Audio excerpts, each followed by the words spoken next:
Welcome to Samba Samba. Enjoy the video.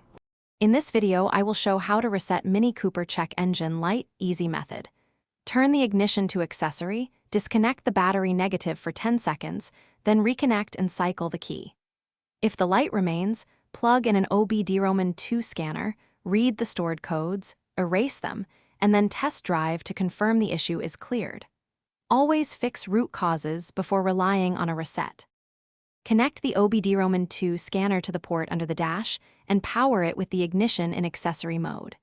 Follow on-screen prompts to read all stored trouble codes and note any persistent faults.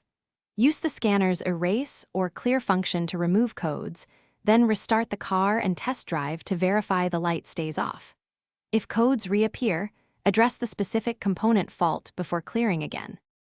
If you're finding this video helpful, please subscribe and like to support the channel.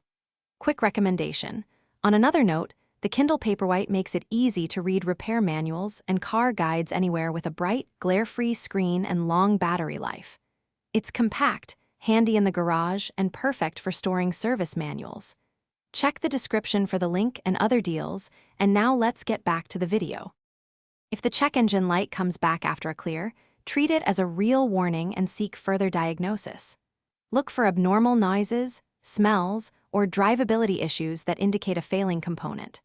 For emission-related codes or safety systems, book a professional inspection to avoid damage or illegal operation. A mechanic can pinpoint sensors or fuel system faults and prevent repeated light triggers and costly repairs. Thanks for watching. Consider subscribing if we helped you.